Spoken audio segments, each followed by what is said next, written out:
नमस्कार। आकाशवाणी देहरादून से प्रस्तुत हैं प्रादेशिक समाचार। पहले मुख्य समाचार। कृतज्ञ राष्ट्र आज संविधान अंगीकार किए जाने की 75वीं वर्षगांठ मना रहा है। राष्ट्रपति द्रौपदी मुर्मू ने कहा, पिछले कुछ वर्षों में सरकार ने समाज के सभी वर्गों, विशेषकर कमजोर वर्गों के कल्याण के लिए कई कदम उठाए। कुमाऊं मंडल आयुक्त ने मैदान और पहाड़ी क्षेत्र में गलत भूमि उपयोग दिखाकर खरीदी गई जमीनों के जांच के निर्देश दिए।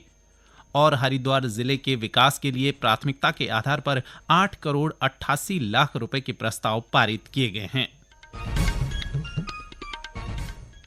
दोपहर समाचारों के साथ मैं संजय भंडारी। और अब समाचार विस्तार से। राष्ट्र आज संविधान अंगीकार किए जाने की 75वीं वर्षगांठ मना रहा है। आज ही के दिन संविधान को अंगीकार किया गया था। संविधान दिवस के अवसर पर दिल्ली में संविधान सदन के केंद्रीय कक्ष में एक भव्य समारोह आयोजित किया गया। समारोह को संबोधित करते हुए राष्ट्रपति द्रौपदी मुर्मू ने कहा कि पिछले कुछ वर्षों में सरकार ने समाज के सभी वर्गों, विशेषकर कमजोर वर्गों के कल्याण के लिए कई कदम उठाए हैं। गरीबों को अपना घर मिल रहा है और देश में विश्व स्तरीय इंफ्रास्ट्रक्चर विकसित किया जा रहा है। श्रीमती मुर्मू ने देश के सभी नागरिकों से आग्रह किया कि वे संवैधानिक आदर्शों को अपने व्यवहार में अपनाएं और अपने मौलिक कर्तव्यों का पालन करें और 2047 तक विकसित भारत के राष्ट्रीय लक्ष्य को प्राप्त करने की दिशा में काम करें। उन्होंने कहा कि भारत का संविधान हमारे लोकतांत्रिक गणतंत्र की सुदृढ़ आधारशिला है। हमारे संविधान हमारे लोकतांत्रिक गणतंत्र की सुदृढ़ आधारशिला है। हमारा संविधान हमारे सामूहिक और व्यक्तिगत स्वाभिमान को सुनिश्चित करता है। आज कृतज्ञ राष्ट्र की ओर से मैं संविधान सभा के सदस्यों और कर्मियों को श्रद्धांजलि अर्पित करती हूँ। ये देश का सौभाग्य है कि संविधान सभा के अध्यक्ष डॉक्टर राजेंद्र प्रसाद ने तथा प्रारूप समिति के अध्यक्ष डॉक्टर बाबा साहेब अम्बेडकर ने संविधान निर्माण की यात्रा का मार्गदर्शन किया।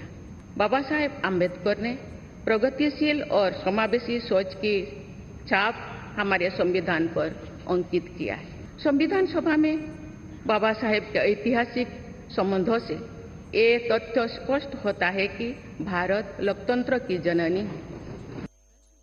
संविधान दिवस के अवसर पर सरकार ने आज से 1 वर्ष तक चलने वाले समारोह की शुरुआत की है। यह समारोह 26 नवंबर 2025 तक देश भर में आयोजित किए जाएंगे। आर्थिक मामलों की मंत्रिमंडल समिति ने आयकर विभाग की पैन परियोजना के दूसरे चरण को मंजूरी दे दी है। इस परियोजना पर 1435 करोड़ रुपए का खर्च आएगा। सूचना और प्रसारण मंत्री अश्विनी वैष्णव ने कहा कि इस चरण में पूरे मौजूदा तंत्र को संवर्धित किया जाएगा और पोर्टल को एकीकृत किया जाएगा। उन्होंने कहा कि पैन के दूसरे चरण में मजबूत साइबर सुरक्षा उपाय किए जाएंगे। श्री वैष्णव ने यह भी स्पष्ट किया कि मौजूदा पैन नंबर बने रहेंगे।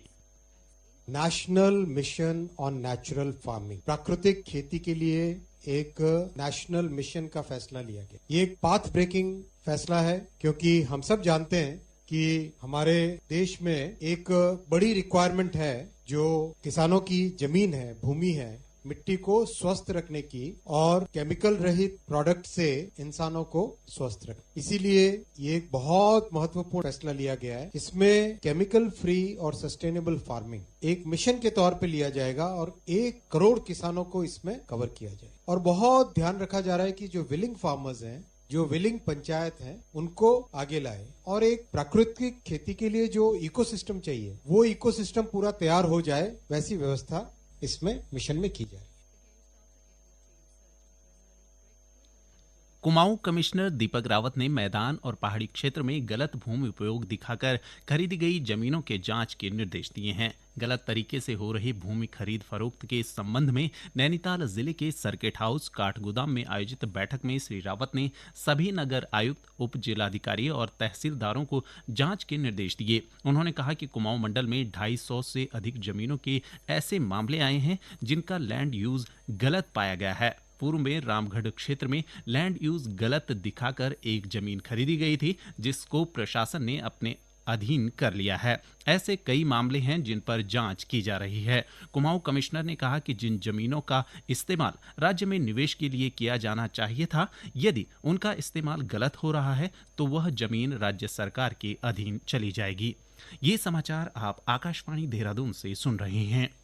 नैनीताल जिले के काठगोदाम, लालकुआं और रामनगर रेलवे स्टेशनों से चलने वाली 4 साप्ताहिक सहित 6 रेलगाड़ियों का संचालन कोहरे के कारण पूर्ण और आंशिक रूप से निरस्त कर दिया गया है। काठगोदाम कानपुर साप्ताहिक रेलगाड़ी का संचालन आगामी 3 दिसंबर से 25 फरवरी तक नहीं होगा, जबकि लालकुआं अमृतसर साप्ताहिक रेलगाड़ी 1 दिसंबर से 23 फरवरी तक निरस्त की गई है। लालकुआं से नई दिल्ली के आनंद विहार को जाने वाली साप्ताहिक ट्रेन और रामनगर मुरादाबाद रेलगाड़ी को 3 दिसंबर से 27 फरवरी तक निरस्त किया गया है। वहीं काठगोदाम से हावड़ा जाने वाली बाघ एक्सप्रेस का संचालन 1 दिसंबर से 25 फरवरी तक केवल मंगलवार के लिए स्थगित किया गया है और काठगोदाम दिल्ली संपर्क क्रांति का संचालन 3 दिसंबर से 27 फरवरी तक सप्ताह में 3 दिनों के लिए निरस्त किया गया है।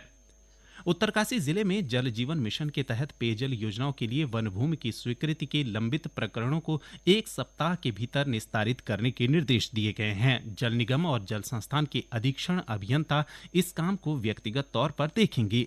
जिला मुख्यालय में आयोजित बैठक की समीक्षा के दौरान जिलाधिकारी ने पेयजल योजनाओं के लिए वन भूमि के हस्तांतरण के लंबित मामलों की जानकारी ली और अधिकारियों को आवश्यक निर्देश दिए। उन्होंने निर्माणाधीन पेयजल योजनाओं के काम के लिए अधिकारियों को नियमित निरीक्षण करते हुए गुणवत्ता का विशेष ध्यान रखने के निर्देश दिए। हरिद्वार जिले के विकास के लिए प्राथमिकता के आधार पर 8 करोड़ 88 लाख रुपए के प्रस्ताव पारित किए गए हैं। जिलाधिकारी कर्मेंद्र सिंह की अध्यक्षता में जिला खनिज फाउंडेशन न्यास की शासी परिषद की बैठक में ये प्रस्ताव पारित हुए। इन प्रस्तावों में शिक्षा, चिकित्सा अधिकारियों को प्राथमिकता से शामिल किया जाएगा। जिलाधिकारी ने बताया कि खनिज न्यास फंड के तहत प्राथमिकताओं के आधार पर विधानसभा वार कार्यों का अनुमोदन किया जाएगा। जिलाधिकारी ने निर्देश दिए कि सभी अधिकारी जनप्रतिनिधियों से समन्वय स्थापित कर योजनाएं प्रस्तावित करना सुनिश्चित करें। उन्होंने कहा कि सभी सदर अपनी अपनी योजनाएं उपलब्ध कराएं ताकि परीक्षण कराते हुए मानकों के अनुरूप योजनाओं को शामिल किया जा सके। और अब बात करते हैं इतिहास के पन्नों में आज के दिन की ऐतिहासिक और महत्वपूर्ण घटनाओं की। आज बात भारतीय संविधान दिवस, मुंबई आतंकी हमला और नेशनल मिल्क डे की। एक रिपोर्ट। पन्नों में 26 नवंबर आज के दिन की ऐतिहासिक और महत्वपूर्ण घटनाओं पर एक नजर। आज बात भारतीय संविधान दिवस, 26/11 मुंबई आतंकी हमले और नेशनल मिल्क डे की। 26 नवंबर 1949 का दिन भारतीय इतिहास में मील का पत्थर है। इस दिन भारतीय संविधान सभा ने हमारे संविधान को अपनाया। यह संविधान बाबा साहेब भीमराव अम्बेडकर की अध्यक्षता में तैयार किया गया, जिसमें सामाजिक न्याय, समानता और धर्मनिरपेक्षता जैसे मूलभूत सिद्धांत शामिल किए गए। 26 जनवरी 1950 को यह संविधान लागू हुआ, लेकिन इसे स्वीकार करने का दिन 26 नवंबर था, जिसे आज संविधान दिवस के रूप में मनाया जाता है। यह दिन हमें हमारे नागरिक अधिकारों और कर्तव्यों की याद दिलाता है। यह भारत के लोकतांत्रिक ढांचे की नींव रखने वाला दिन है।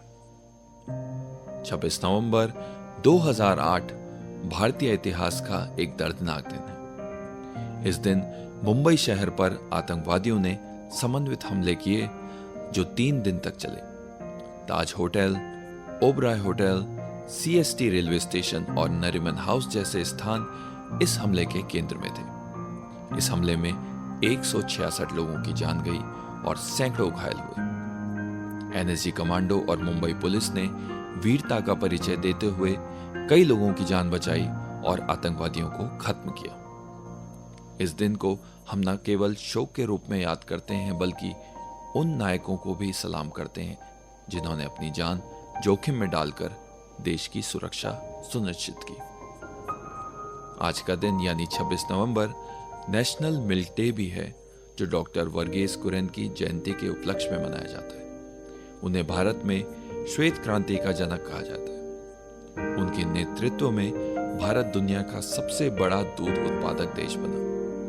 डॉक्टर कुरियन ने अमूल ब्रांड की स्थापना की और ऑपरेशन फ्लड जैसे अभियानों से किसानों को आर्थिक स्वतंत्रता दिलाई। यह दिन भारत की दुग्ध क्रांति और ग्रामीण क्षेत्रों में आर्थिक विकास का प्रतीक है। नेशनल मिल्क डे हमें स्वस्थ जीवन शैली और ग्रामीण विकास की ओर प्रेरित करता है। अंत में मुख्य समाचार एक बार फिर।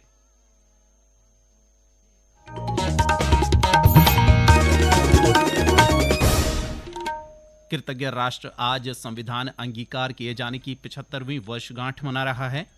राष्ट्रपति द्रौपदी मुर्मू ने कहा, पिछले कुछ वर्षों में सरकार ने समाज के सभी वर्गों, विशेषकर कमजोर वर्गों के कल्याण के लिए कई कदम उठाए। कुमाऊं मंडल आयुक्त ने मैदान और पहाड़ी क्षेत्र में गलत भूमि उपयोग दिखाकर खरीदी गई जमीनों के जांच के निर्देश दिए। और हरिद्वार जिले के विकास के लिए प्राथमिकता के आधार पर 8 करोड़ 88 लाख रुपए के प्रस्ताव पारित किए गए हैं। इसके साथ ही दोपहर समाचार का ये अंक समाप्त हुआ। नमस्कार।